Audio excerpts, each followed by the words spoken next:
Salah seorang santriwati dari Az-Zaitun yang memutuskan pulang kampung untuk sementara ke keluarganya.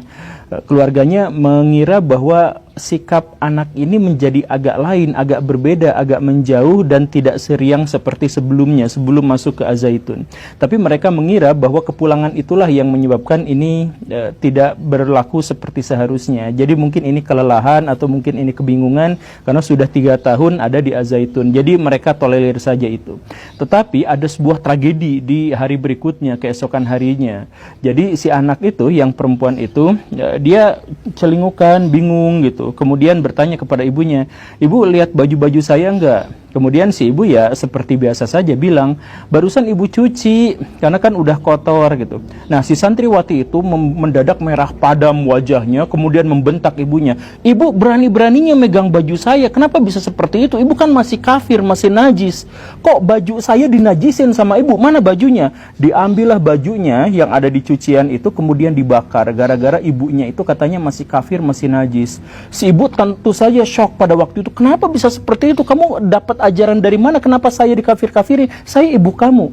Kemudian si anak itu mengatakan bahwa wilayah muslim seluruhnya itu harus ada di bawah sebuah negara. Siapapun yang ada di bawah negara Islam yang menjalankan syariat Islam, maka dia muslim, dan siapapun yang ada di luar negara Islam, negara togut seperti Indonesia ini, maka semuanya adalah kafir.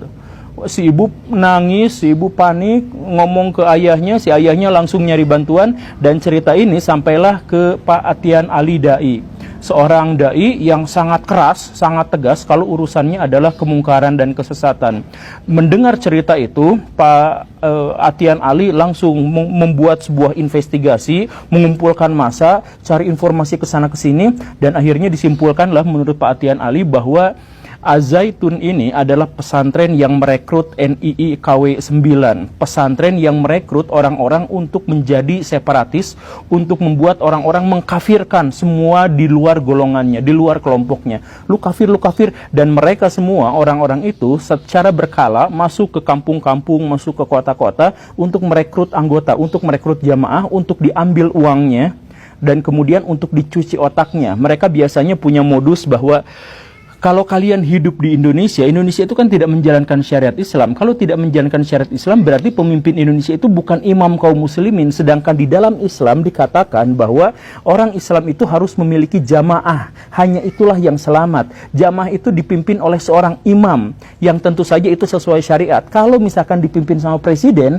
yang dia dipilih oleh muslim dan non-muslim dan tidak menjalankan syariat Islam, maka presiden itu kafir. Kemudian orang-orang yang tunduk taat pada peraturan-peraturannya juga adalah kafir. Nah, biasanya doktrinnya itu adalah seperti itu.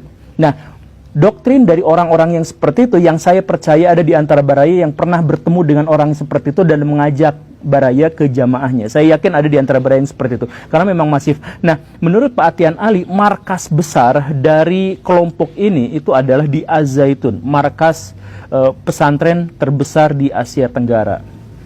Investigasi berlanjut, dan tentu saja bukan hanya dilakukan oleh Pak Atian Ali dengan FUUI-nya, tetapi melibatkan banyak sekali orang, banyak sekali pihak.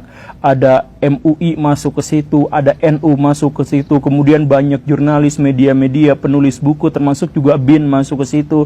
Ada Al-Haidar sebagai tokoh yang sering mengamati terorisme dan sebagainya juga masuk ke situ dan menulis bukunya dan sebagainya. Dan kesimpulan dari investigasi-investigasi itu hampir serupa, yaitu bahwa Az-Zaitun itu adalah pusat dari gerakan NII Komandemen Wilayah 9 yang mengkafir-kafirkan kelompok lain yang ingin separatis terhadap Indonesia dan lain sebagainya.